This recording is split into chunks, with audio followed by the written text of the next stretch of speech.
Hi, welcome to Informative Channel. Today we will discuss the information about Pharaoh and Hazarat Musa, Moses. The story of Hazarat Musa, Moses, and the Pharaoh is one of the most compelling narratives in religious history, found in both the Quran and the Bible. It reflects the struggle between good and evil, justice and tyranny, and highlights Allah's ultimate power over all. This tale of faith, perseverance, and divine miracles is timeless, teaching lessons of humility, patience, and obedience to God. The birth of Hazarat Musa, Moses. Hazarat Musa was born at a time when the Pharaoh of Egypt, a ruthless tyrant, was oppressing the Israelites, Bani Israel. The Pharaoh feared that one of the Israelites would rise and overthrow him, as foretold by astrologers and priests. In response, he issued a decree to kill every newborn male child of the Israelites. Fearing for her son's life, Musa's mother received divine guidance from Allah, instructing her to place him in a basket and set him afloat on the Nile River, trusting Allah's protection. She did so with a heavy heart, placing her trust in God. The basket floated down the river and was discovered by none other than the Pharaoh's own household. Pharaoh's wife, Asiya, a woman of great compassion and faith, convinced the Pharaoh to spare the baby and adopt him as their own son. Unbeknownst to the Pharaoh, the very child he had ordered to be killed would grow up in his palace and become his undoing. Hazarat Musa's early life. Musa grew up in the Pharaoh's palace, raised as a prince of Egypt. However, Allah had a different plan for him. As Musa grew older, he became aware of his true heritage. One day, while witnessing the suffering of his fellow Israelites, he saw an Egyptian taskmaster brutally beating an Israelite. In a moment of anger and desperation, Musa intervened and unintentionally killed the Egyptian. Fearing the consequences, Musa fled Egypt and sought refuge in the land of Midian. Musa's time in Midian and revelation. In Midian, Musa met a righteous man, often believed to be Prophet Shuaib, who offered him refuge. Musa worked for him and married his daughter. After several years, while tending to his father-in-law's flocks, Musa encountered a miraculous event that would change his life forever. As he traveled through the desert, Musa saw a burning bush that did not consume itself. Approaching the fire, he heard the voice of Allah calling out to him. It was here, on Mount Sinai, that Musa received his divine mission, to return to Egypt and free the Israelites from the tyranny of the Pharaoh. Musa's return to Egypt and confrontation with Pharaoh.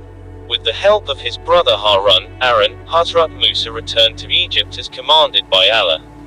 He approached the Pharaoh and demanded that he free the Israelites, delivering a message from Allah.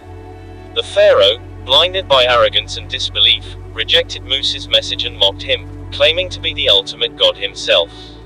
Musa performed several miracles as signs of Allah's power, such as turning his staff into a snake and his hand glowing with divine light. However, Pharaoh and his advisors remained defiant, calling Musa a sorcerer and summoning the most skilled magicians of Egypt to challenge him. The contest with the magicians. The magicians gathered for a great contest, casting their ropes and staffs which appeared to turn into snakes. But when Musa threw down his staff, by Allah's power, it transformed into a massive serpent that swallowed all the fake snakes of the magicians. Witnessing this undeniable miracle, the magicians fell to the ground in prostration, acknowledging the truth of Musa's message and declaring their belief in Allah. This enraged Pharaoh, who ordered the magicians to be executed for defying him. Despite this, Musa continued to demand the freedom of the Israelites. The plagues of Egypt. Pharaoh's refusal to heed Musa's call led to a series of divine punishments upon Egypt.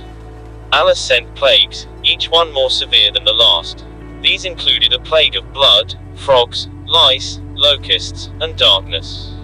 Each time, Pharaoh would plead with Musa to pray for the removal of the plagues, promising to free the Israelites.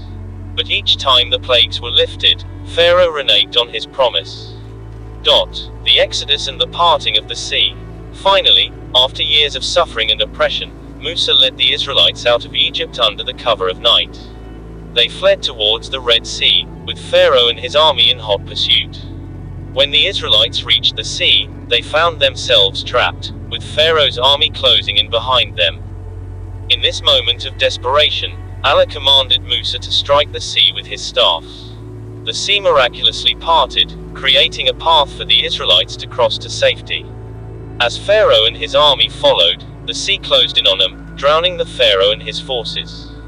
The death of Pharaoh. As Pharaoh realized the magnitude of his mistake and the power of Allah, he attempted to declare his belief in God, but it was too late.